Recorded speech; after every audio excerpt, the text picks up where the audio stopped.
Здравствуйте. Сегодня мы рады приветствовать здесь новых людей, новые лица. Поэтому немножечко представимся. Мы представляем проект «Мост поколений». Это научно-социальный проект, который в виде лектория реализовывается нами, вернее, вами, вернее, лекторами, уважаемыми, проживающими в этом пансионате. Олег Викторович Творогов у нас, Олег Григорьевич Климанов и еще ряд лекторов проводят у нас каждые 2 недели, читают нам лекции. Вот, а мы, в свою очередь, обычно в конце делаем такие небольшие музыкальные 5-минутки, но в качестве такой большой-большой... вот, собственно, Антонина Николаевна, не заметила, Мартынова тоже у нас лектор. Это ж потом разгневится, еще не дай бог, разгневается. Вот, и делаем вот такие вот 5-минутки. Ну, соответственно, мы это такой как бы молодежь, вроде как, пока еще, вот, и более старшее поколение, поэтому у нас называется проект «Мост поколений». То есть такой наводим мост. Вот.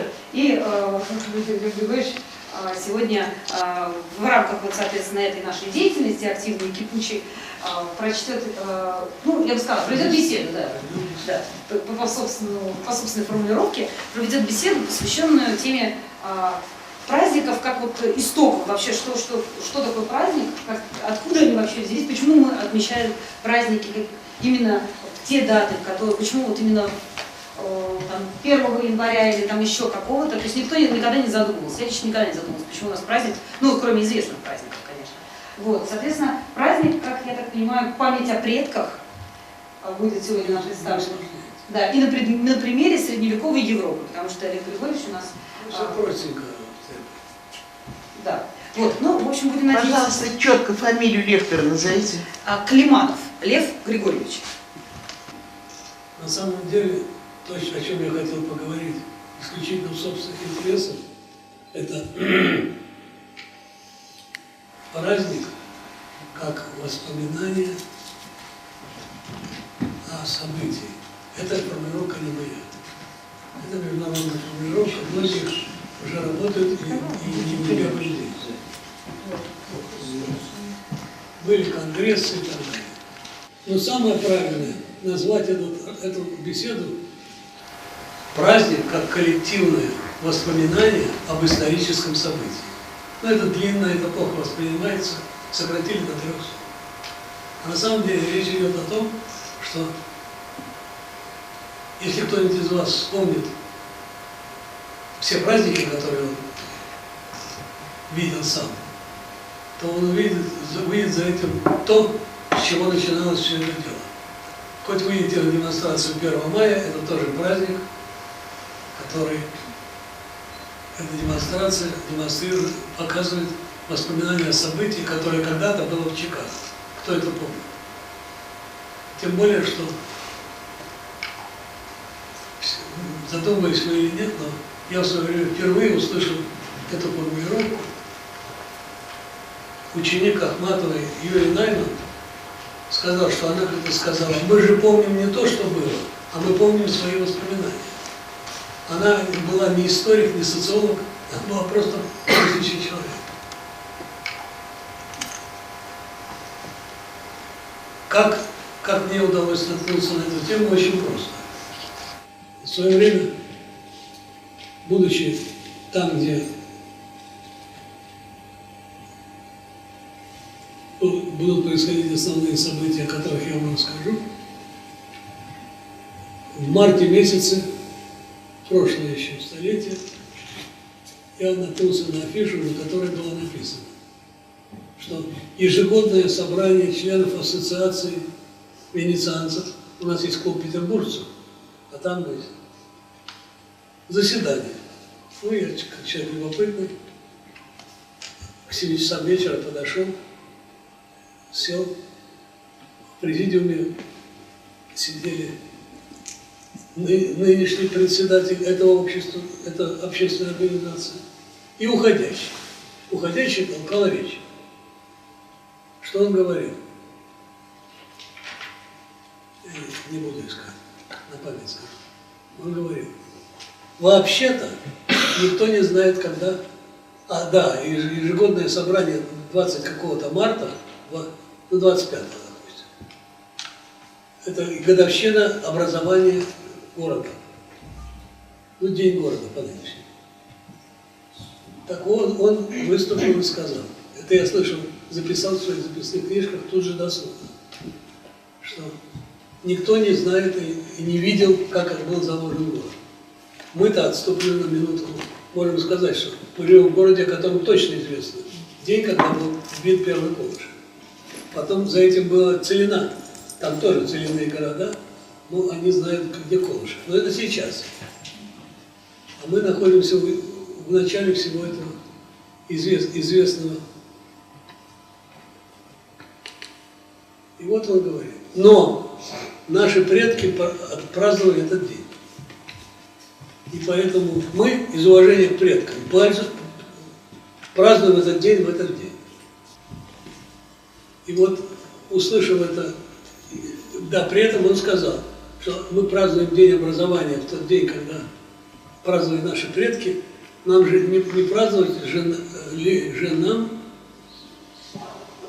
день падения республики. А это Наполеон пришел, и республика пала. Самое смешное, что через несколько недель было огромное заседание во дворце, во дворе дворца, на котором сидели все дундуки города. Я горжусь тем, что я был единственный без галстука, я шел с мимо, а они все в галстуках, в белых рубашках. И у них была годовщина падения республики.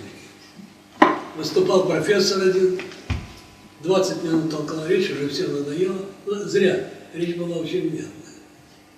После чего все разошлись. Я с балкона, с галереи сделал фотографию. Поскольку она маленькая, я ее не принес. Теперь, когда вы знаете то сокровенное событие в моей жизни, когда я столкнулся с этим делом, я стал разбираться в это дело и нашел самое интересное событие для меня, которое положило основу одному из самых ярких и в чем-то неожиданных праздников. Я не буду рассказывать. Один единственный праздник из всего большого реестра праздников, которые празднуются.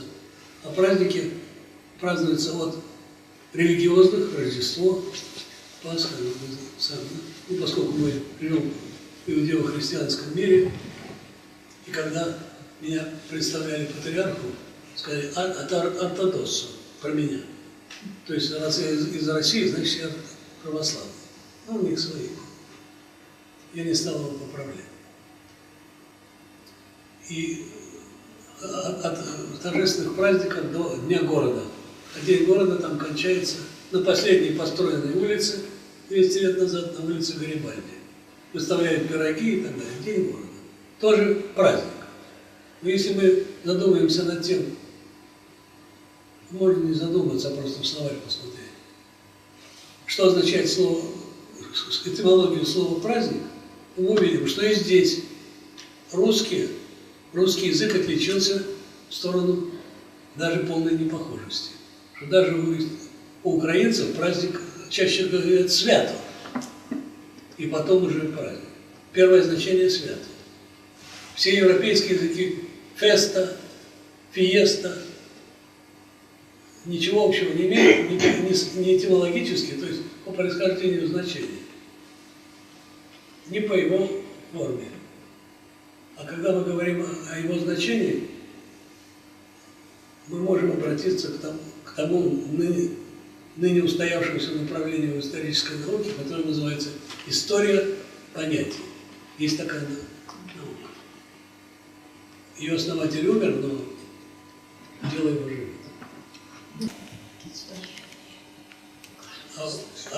Каким образом я наткнулся на тот праздник, на примере которого я хочу вам показать все это дело. Всякий город делится по мере его роста или сложения на те или иные структурные ячейки. Районы, муниципалитеты, ну всякая ерунда. А в Венецианском, одном из законов 1207 года, мне попалось слово, я его не буду произносить, потому что оно ничего вам не скажет, значение которого я не знаю. Копаясь в этом слове, я обнаружил, что он специально прилагается к тому делению города на отдельные части, которое служит для того, чтобы по очереди на каждую из округов мелких городских перекладывать траты на проведение ежегодного праздника, который называется праздник Марии с большой буквы, или праздник бракосочетания, матримонии. Перекладывали. Но в 1379 году Генуэзский флот подошел к лагуне, и все буквально выложили все бабки, которые у них только были. Даже о которых жена не знала, он отдал. И многие дворянские семьи после этого так не встали из мизерабельного состояния. Это то, что касается самого праздника, то его я сначала расскажу, как он выглядел, или сначала расскажу, как он появился. Есть легенда, что в те далекие времена, когда, я прошу только понять меня правильно, когда с главными пиратами и бандитами на Адриатике были славяне, ускоки из Далмации и так далее, нарентинцы, главные бандиты. Они, конечно, знали, что в этот день в городе проходит бракосочетание, там собирают всех невест и разом их венчают. Они приехали, похватали невест, поздирали с них украшения. Ну, все понятно. Бандиты, а бандиты есть. И удрали. И поскольку оставшиеся участники, пассивные участники бракосочетания были не столь уж пассивны и хорошо представляли себе побережье, куда те могут удрать, они быстро навострились, догнали их, перебили, а невест отбили. То есть все произошло быстро и довольно результативно. Это было примерно в начале X века, по легенде. Но зато, видимо, по нехватке других памятников, ну это я в основном их исследую, этот день стали отмечать как День Марии. Почему Марии? Потому что под венец в бракосочетание вводили невесты, невест покровительницы Дева Мария, и звали их Марией. Либо первые годы их наряжали, и эта процессия шла по улице к определенному храму. Храм называется Санта-Мария-Формоза. Люди постарше еще помнят это слово, так назывался когда-то Тайвань. Но это не имеет связи, это просто. То есть прекрасно. И там происходило мероприятие, которое называется праздник бракосочетания. Туда приходил глава исполнительной власти, то есть его должность называется дож. Ну, к сожалению, нет времени сказать, что из себя представляла в то время эта должность. А когда были сложности с ношением невест, то были заказаны столяра, деревянные статуи раскрашенные, которые носили по воду.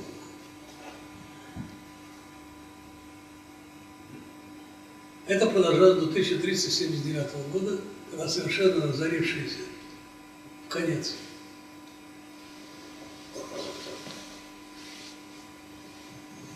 горожане больше не смогли этого делать.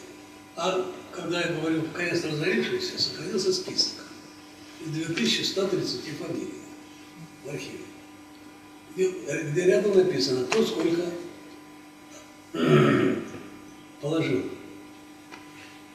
на защиту. Потрясающая сумма. Но больше всего меня интересует в этом другое. Я никак не могу понять, если они деньги выложили, а с той стороны стоял чужой флот, что они с ними делают. Если за пределы блокады не выйти, но она была короткая, У себя в городе все отдали. Что надо же закупать оружие, как мы теперь сказали, боеприпасы, тогда еще артиллерии не было, осадной.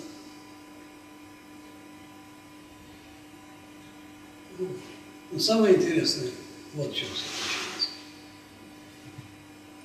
Несколько лет назад озабоченная пополнением казны, Венецианский муниципалитет долго чесал репу и придумал, как привлечь новых туристов. И они вспомнили об этом празднике, который в 1379 году благополучно скончался. И они его возобновили. 8 лет назад. И случай совершенно из ряда вон выходящий. Тем более, если узнать, что, во всяком случае, те два карнавала, что я видел, венецианский и еще один, они все заорганизованы. Штаб, люди, помосты, пляски. Идут по улице, дождик пошел. А карнавал начался 2 февраля, солнечный день. Все обрадовались, а на следующий день было холодно. Я перчатки пошел. Вот.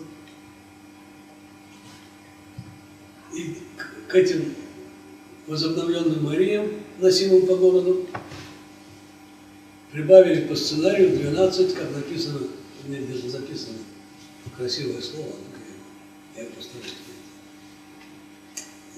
Не буду ваше время отнимать.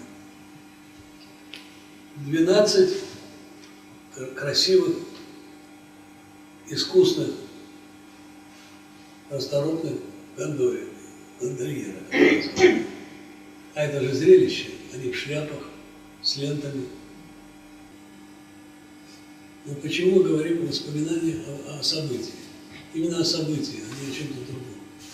Потому что мы не понимаем, что под событием мы понимаем все, что угодно, что способствует взаимодействию. Чего? В каждом городе, мы говорим о средневековых городах, в частности, о городе Венеции, мы можем выделить три категории. Так. Я не хочу усложнять. Это до середины 15 века во всех городах собиралось народное собрание, даже уже после того, как они стали коммунами. Значит, народное собрание у нас вечером много людей. И в Пскове тоже, но про Псков мало что известно. До сих пор Псков не разработанная тема. Новгород, Шкудаши. Народное собрание, церковная приходская структура, когда вокруг каждой церкви собирался народ. И так называемая соседская общинная, которые были свои функции. Так вот, в праздниках такого рода, как тот, о котором мы говорим, объединялись все, перемешивались все эти, перемешивались, получается, не совсем красивое слово, отражающее. То есть народное собрание, народ, вечер. А где они собирались? Сейчас мы знаем. На заводе говорят, что собираемся у проходной, в 8 утра колонна выступает на Дворцовой площади. Ну, сейчас уже это. Ну, очень многие здесь присутствующие прекрасно это помнят. А тут мы переходим, опять же, в рамках нашей с вами обсуждаемой темы, переходим к тому, как и каким образом и где эти все три ипостаси жителя, то есть как члена народного собрания, как прихожанина и как соседа, где они встречались. Чтобы было ясно, о чем я говорю, что такое прихожанин, все знают, я объяснять не буду. Что означает сосед в то время? Сосед – это человек, согласно римскому праву, а римское право к тому времени стояло на пороге рецепции, то есть возрождения. Соседская община должна была отвечать за своих членов. Я жалею, что наше время сегодня не позволяет, а то бы я растекся. Что делали? Починить дорогу в пределах очерченных административно. Мост починить. У кого-то с крыши течет на соседний участок. Это серьезное дело. Значит, надо с этим разобраться. Вот чем занималась соседская община. Ну, если кто обеднел или сносил последние башмаки, ну, а поскольку в данный квартал выходило несколько зданий совершенно разной принадлежности, то это их объединяло. Называлась это площадь, ну, по-русски. По-итальянски это называлось пьяцца или платея. Как правило, такая часть города, урбанистическая, представляла собой П-образное сочетание домов, чаще всего либо с одним входом без выхода, либо там в глубине был подпортик, сотопортик, который дальше ведет. То есть люди собирались на площади. И это отмечено в литературе, что даже есть целое исследование об этимологии слова и значения площадь в разных языках. И вот мы тут подходим к тому моменту, и когда я хочу высказать свою точку зрения на праздник и на воспоминания о событиях. Это все, во-первых, как в исторической памяти откладывались события, которые потом послужили основой для праздника, а каких нет. Этого никто не знает. Один ныне покойный мой коллега иностранного происхождения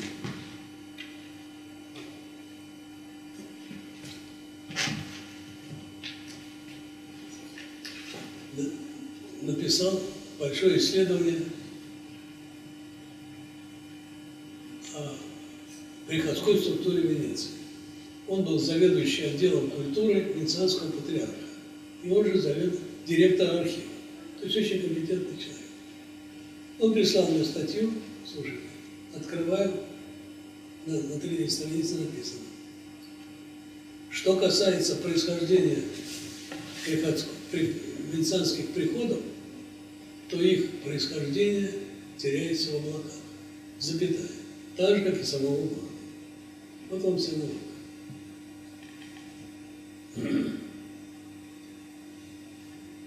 И поэтому есть целое исследование. И есть историко-правовое исследование, которое посвящено приходской структуре и, соответственно, отмечены памятники, которые послужили основой для празднования. Дело в том, что я под конец этого сюжета, я вам расскажу теперь все, что я в общих чертах тут прерывистым текстом вам изложу. Еще раз, как происходило это хищение согласно легенде и как выглядело это памятное ежегодное шествие. Во-первых, разбойники высадились на островах, которые находятся в Адриатике, которые были освоены раньше всего. Не Риальто, который все знают, фотографии моста, а далеко-далеко, если идти до тупика, остров Сан-Пьетро, который и раньше был, до середины 15 века, был там кафедральной церковью Венецианского патриарха. Кстати, сегодня там двухэтажный дом, лужайка,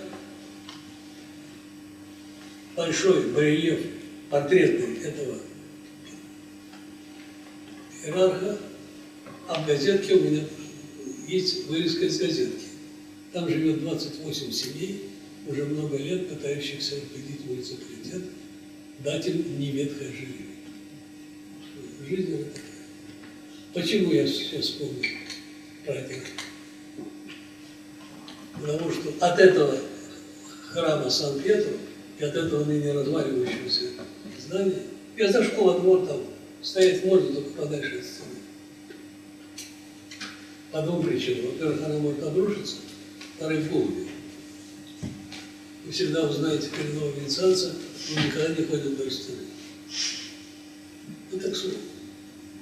Не только у нас голуби,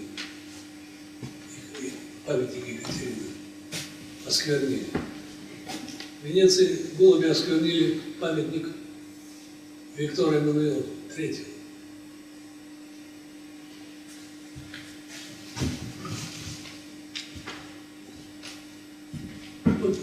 они шли от этой церкви, победа над морскими разбойниками, вот у меня отдельный текст есть, отмечалась ежегодно 1 февраля, накануне Сретения Богородицы. Ну, Сретения по католическому. Сперва празднества продолжались 1 день, а затем 3. Позднее озаботились 7 дней. Ну, это мы знаем, у нас тоже новогодние праздники, скоро месяц будет праздник. И своим великолепием привлекали в город множество иноземцев. Вот я читаю свой текст, чтобы не фантазировать. Выбирались 12 самых красивых девушек, которых пышно наряжали и украшали знатные семьи той ячейки, контрады, где проживали эти избранницы. Значит, это оплачивали те лица, очередь которых была в этом году этим заниматься. При этом следует оговорить, что остаются не вполне понятными мне ни процедура и порядок избрания, никому вменялось этим заниматься. Так что праздник праздником, неясности остались. В 1304 году правящий совет принял постановление, согласно которому девушек украшать драгоценностями позаимствованными на время из ризницы, как вы правильно сказали, Сан-Марко. Только я не знаю. А ризница, вы все знаете, что такое ризница? Мы называем ризница, она называется дозором по иностранному. Но Сан-Марко стал собором только в XIX веке, а до этого был Доржская базилика, его статуя. Девушки отплывали на богато украшенных барках и сходили на землю на острове Кастелло. Ну, это там. Там их встречал, благословлял епископ, державший кафедру в церкви Сан-Пьетро, о которой я говорил. Которая сохранилась, но, может быть, уже развалилась. Затем они возвращались в базилику Сан-Марко и, отстояв там мессу, вновь садились на барки и проезжали, следуя за позолоченной Доржской галерой, на которой сидел лишний дождь, по Большому каналу. А оттуда, сойдя на одном из мостов, проследовали находящиеся в том же округе церковь Санта-Мария-Формоза. Почему? Потому что это была первая церковь в Венеции, которая была посвящена хронологически Деве Марии. И первая постройка была построена в VII веку. Что такое VII век для Венеции? В начале VII века на один из островов Торчано высадился византийский регион. Долго это сомневались, но потом нашелся одно свидетельство, другое. И уже однажды мою выпись нашли монетку начала VII века, но очень сухая. Специально туда и не забудешь. Придя в церковь Санта-Мария-Формоза, девушки участвовали в проходивших там торжествах. Иногда во всех церемониях девушек заменяли 12 деревянными фигурами. Опять неясно спешу я сам себе. Каким мастеровым доверялся изготовление фигур. Имеется в виду, там цикл не было, ну какое-то видение. Народная традиция добавляет к этому рассказу, что в знак признания заслуг стариков-изготовителей сундуков поселили. Не они ли вырезали деревянные фигуры, спрашивали сам себя, которые принимали большое участие в победе над морским разбойником. И что первые из разбойников оказались изготовители сундуков. Сундуками они назывались. В день праздника Марии дождь посещал церковь Санта-Мария-Формоза, который был приходским храмом этих самых изготовителей сундуков. В церкви дождь от имени народа подносили соломенную шляпу, мускатное вино и апельсин. Затем разыгрывалось праздничное действие. Много раз я пытался, заходя сразу в скалу, даже спрашивать, что что означает соломенная шляпа, мускатные грибы, апельсины, откуда они брались. И вообще, кто это стучал? Подходил тоже на апельсин, жизнь живет, надо представлять живую картину. Я не представляю. Зато про эту церковь я могу рассказать. Маленькая картинка. В городе чуть ли мороз. Около церкви Санта-Мария-Формоза колонка есть. И вот за ночь наросла налить конусообразная, которую под кран кружку не засунуть. Вот люди маленькие порции понимают. И еще про эту Санта-Мария-Формоза запустилась в русской истории одним непонятным делом.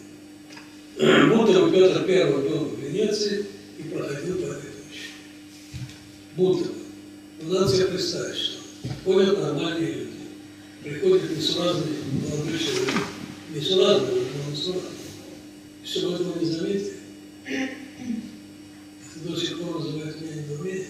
Один ученый умник наш, петербургский, написал большую статью, которая что-то доказывает.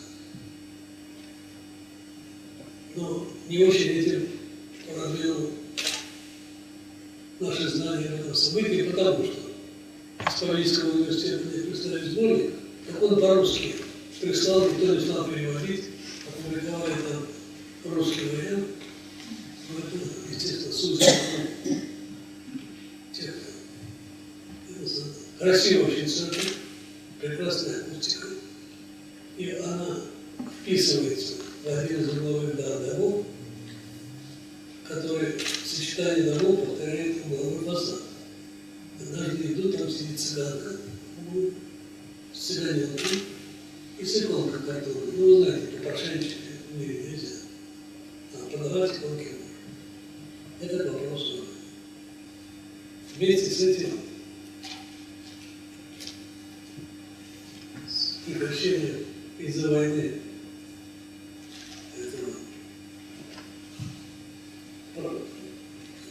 празднование этого события закончилась автоматически история тех самых ячеек, на которые делится город, и которые никто не мог пощупать, их нет законодательства. Но они основно 30. То есть мы можем представить себе, что им было 30. Кончилась история этих самых. Хочу закончить этот сюжет вот чем. То, что я с таким трудом сегодня совершенно несуразности своего сегодняшнего разговора убеждает, показывает мне, что то, что мы с вами сейчас пытаемся обсудить с моей невнятной подачей, а именно праздник воспоминания событий, по своей форме и происхождению точно может быть описано как любое, связанное как любой, ну, мы называем это мифом. Миф означает многое. Это и легенда, и все. Мы будем называть мифом то, что один умный человек, к сожалению, скончавшийся, он не из-за этого. Он сказал, что миф – это феномен коллективного самовнушения. Это касается венецианского мифа и советского мифа. В Китае не было так. И в историографии миф, в частности миф о государстве, вызвал жизненную нескончаемую дискуссию. Она восходит к Фоме Аквинскому, которого мало кто знает, и это было интересно. А вообще, почему я говорил, что один историк тамошний, ныне покойный, говорил, что история прихода самого города теряет свой вулкан. Один итальянский же историк с греческой фамилией Картузи написал. Они вообще откровенно говорят, они не замазывают пробелы, которые образуются в силу недостаточного. Он был старше. история Венеции одна из самых запутанных и трудных историй в Европе, во всяком случае. Вы сами находитесь в пределах Европы. Я снимаю себя обвинение в европоцентризме, но я за пределами Европы ничего не знаю. Да и там-то. Одна из самых запутанных и трудных историй не только по причине своей лагуны, то есть, понятно, так сказать, особенности, но также и в силу того факта, я выписку читаю, что старинная венецианская историография отнюдь не облегчает задачу историкам нового времени. Напротив, ее долго отягощал тот феномен самовнушения, который ныне принято называть мифом. Это, я вам рассказал, праздник, который я видел в церкви Сан-Самуэле. Кратко сказал, что вслед за ним был празднован годовщина падения, тоже праздник, мы празднуем сколько. Но есть еще один вид праздника, который восходит к событию неизвестного. Но я этот вид праздник от вас отвлекает. Одна из картин 15 века в Венецианском музее показывает канал, мост. Под мостом болтаются люди, которых туда спихнули. А на мосту идут кулачные, на кулачках бой. Называется это кулачный бой венецианцев на мосту. С праздником Марии, о котором мы говорили, после нас связано традиционное соперничество двух городских общин простолюдинов. Был большой канал по правой и левой стороне. Ну, собственно, еще. Восходит это самый поздний спектр 12 века. Были две общины. Одна называлась Кастеллани, то есть жители округа Кастелла, в число которых входило, прежде всего, столяры и заготовители сундуков, о которых я говорю, как связано все. А по другому каналу, стороне канала, община называлась Николаевцы, потому что их храм был посвящен святому Николаю. Всем известно. Вопрос о сундуках. Все, кто еще помнит, что в Эрмитаже в итальянском отделе стоят сундуки. Свадебные. Они раскрашены, все. Это те самые сундуки, о которых идет речь. Потому что свадебный сундук вместе с приданым участвует в невесте. Кассоры называется. То есть это тоже слово касса, то есть ящик. Так вот, те, которые были в основном столяры, изготовители сундуков, и которые первые погнали за бандитами и отобрали у них обратно невесту, пока те не успели ничего сотворить.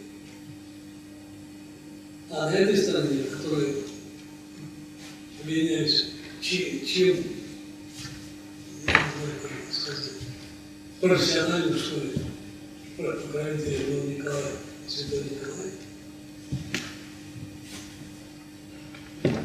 А приход назывался Сан-Николо де Мендикои. Кастеллани, то есть сундучники, красный билет, Николай черный билет, ежегодно сходились помериться силы на кулачную посуду. Я даже скажу, что тут у меня написано, я не помню, но я раз не перестал читать. На белом камне моста до сих пор видны засечки, отмечавшие исходные позиции стана. Последним из известных мне видел это зрелище Петр Андреевич Толстой. Взрослый дядька, которого Петр послал учиться в Лазову, а он попал как раз, когда это все событие состоялось по календарю, и он пишет в одном, я где-то нашел, высказал мнение в докладе царю, что венецианские сенаторы преднамеренно Костеланов и Николотов ссорят, чтобы они не были между собой согласны, для того, чтобы бояться от них Бога. Вот он конец венецианского мира. Вскоре, в 1705 году, кулачные бои были запрещены и больше не возобновлялись. Если праздник Марии, шествие, возобновился на моей памяти уже в 21 веке, и к ней прибавились красавцы в Болдыню, А сколько не праздновался праздник Марии? от одного, а потом дошло до 7. Сколько он времени не праздновался? С 1379 года и примерно 8. Как в эти, кстати, века эта история о Марии была несколько забыта? Она не забыта, она просто историю помнили. Надо скинуться. Все не так просто. Вы знаете, как такие вещи скинут, ходят. Лучшую картину вы же знаете, она называется, забыл как. Какая-то картина рязановская, там тетка из профсоюза ходит, собирает деньги. Да, кто-то где родился. Как же называется? Служебный роман. Служебный роман. Всегда приятно. Вот так же надо ходить. А для генуэзцев эта история кончилась тем, что они вынуждены были отвалить навсегда. И не удалось им. Я просто, к слову, вспомнил, что если им на Черном море удалось вытеснить венецианцев в устье Дона, то здесь не удалось. Они остались по большому счету при своих. Вы говорили о вот этих противостояниях двух сторон. Ну, что дрались на мосту, Иглах. в красных беретах, в черных беретах, называли друг зубы. Стоматология тогда была не на такой высоте. Как они дальше двигались? Это в кино он подрался, все зубы вылетели, в следующем кадре он весь опять средневековые сюжеты. Самая мучительная профессия — это когда утыкаешься в то, что объяснить нельзя.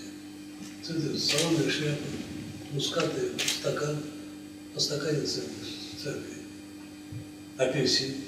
Я не знаю, что это. Правда, я не знаю, зачем это знать.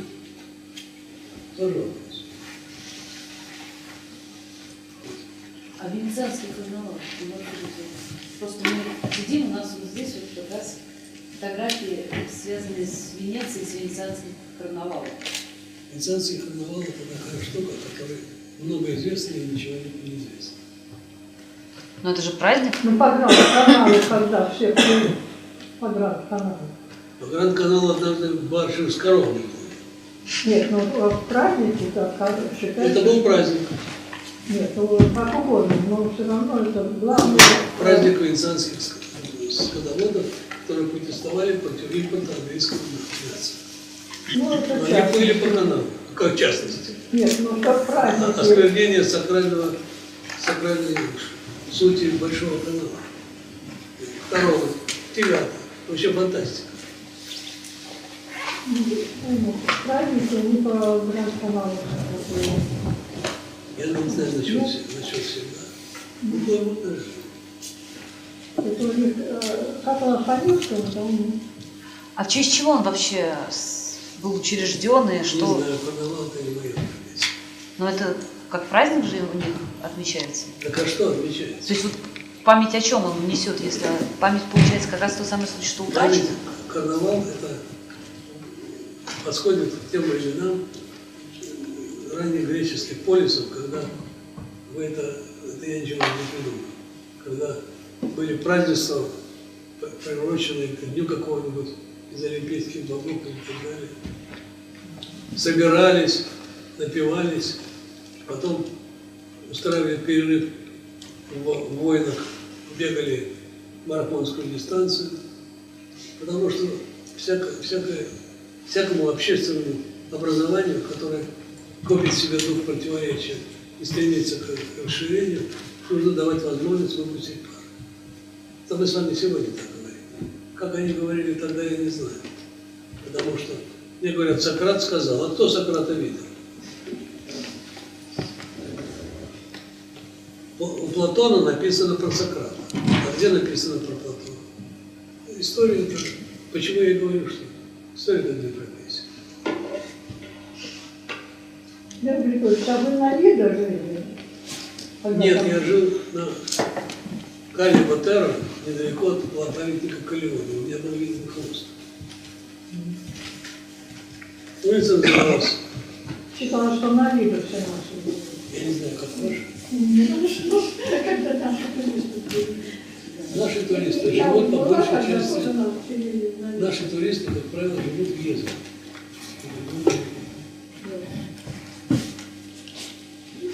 И про туристов я ничего не знаю. Дело в том, что я про туристов ничего не знаю, потому что тут есть что рассказать. Я жил в двух местах. Это сейчас не поменяюсь. Просто я иногда вспоминаю себе, что как-то донести, что что-то я видел лично. Вот засечки на мосту я видел лично. А вот это ли они или нет, я не знаю. Мне так сказали. Мне так сказали, не ходи близко к стене. И Кот действительно однажды подтвердил правоту этого предупреждения. Он таки сделал свое дело. Называет, что это враги.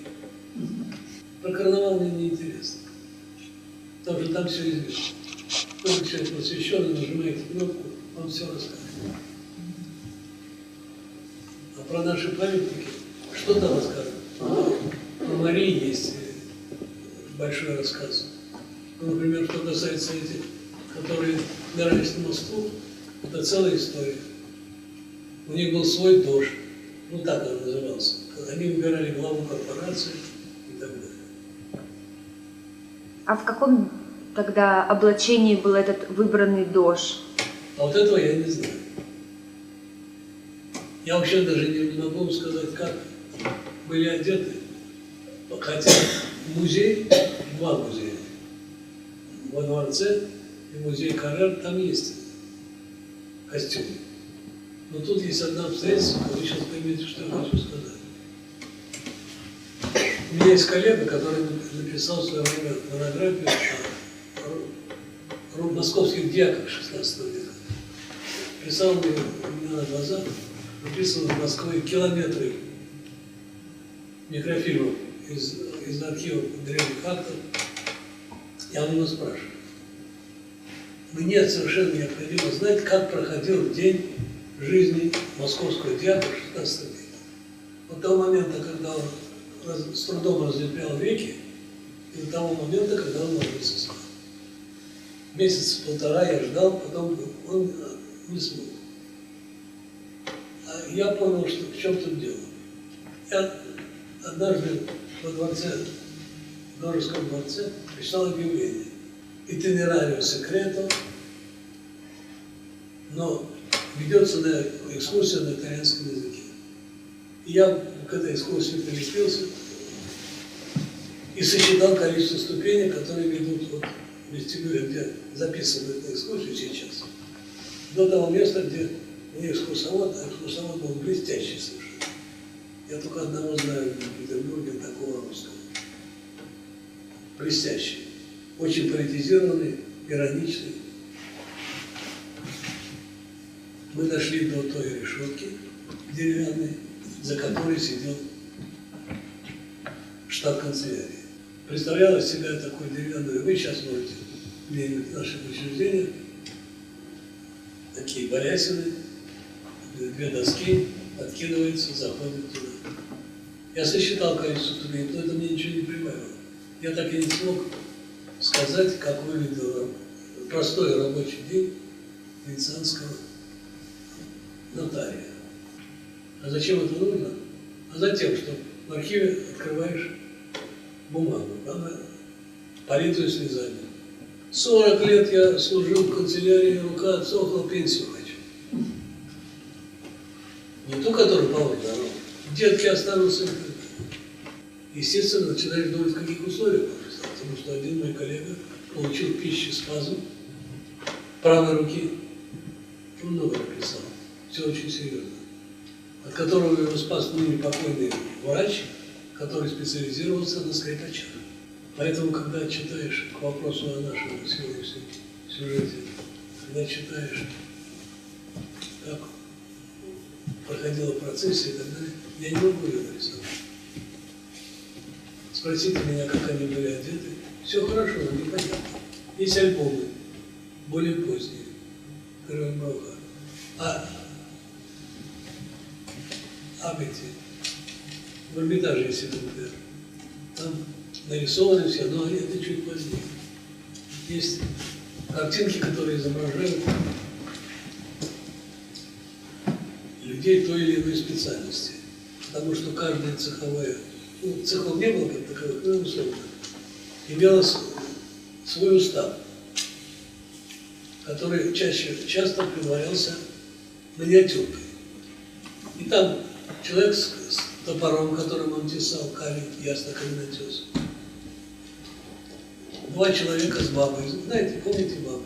Когда чинили трамвайные пути, деревянная колода и две ручки. Вот два человека сваю забивают, а сваи 10 метров, а то и больше, пока все болото не прошьет. Там можно какие-то вещи разобрать. Потом сохранились, обувь сохранилась лучше, она дольше портится. Потом по фрагменту обуви можно определить что-то. А так ничего. И как выглядела эта процессия с дожем, можно определить только по самой ранней большой очень. Я не помню длины, рулон гравированный. И не помню, какой праздник, но у меня где-то есть. В начале 16 века там все изображены тщательно. У кого какой берет, видно даже носки обуви. Но в то же время в Венеции в одном дворике тонна круглая, которая называется по имени бывших владельцев этого одного из домов, Тондо Ангарата. Считается, что это портретное изображение византийского императора. Там тщательно вся одежда выписана. Обувь, даже, как это сказать, даже выражение лица. Но никто не может до сих пор сказать, к какому императору это принадлежало. И почему он обмазано в эту стену. Юрий Николаевич, а вы на самом деле где похоронены в стране с дядей Лев Петрович Бродский? Вы? Мне правду сказать? А? Правду сказать? Нет, Я не люблю кладбище. Ну да. Я к собственной матери не ездил уже 10 лет. Ну понятно. Надо там не пройти. Был я, сошел однажды, пошел там, когда хоронили Бродского, я сидел в другом конце. Я завтра читаю в газете, что друзья Бродского приехали его перезахоронили. Перезахоронили? Ну, его же привезли из Америки. Нет, ну, Но это, я не люблю кладбище. Посмотри, может быть, материалы наводнения 66-го года, Флоренция и Венеция. Я смотрел, нашел материалы, отчеты, как они ликвидировали сырость в крипте с того самого Сан-Марко, который так приглянулся нашей коллеге. Технология все, я и написал, до сих пор говорят. Почему это вспомнилось? Как тоже, как память о празднике. Только в вашем случае индивидуальная, а не коллективная. И в результате, я забыл, как называется технология, они как-то закачивают. И, в общем, крипту, а крипта довольно раннего времени, Сан-Марко, доисторического, потому что, сейчас я скажу, потому что первые летописные сведения, достоверные или нет, относятся к 421 году. Сам по себе такая точность настораживает. Но в то же время в другой летописи написано, что в 28 году был пожар на верфях. Ну, про пожар что сочинять? Во всяком случае, эта дата выглядит достовернее, чем дата основания Москвы. Уже не основание. Тогда впервые попал на перрон. Вы же как человек часто бывающий в Москве. Еще не заразились? искусственного интеллекта.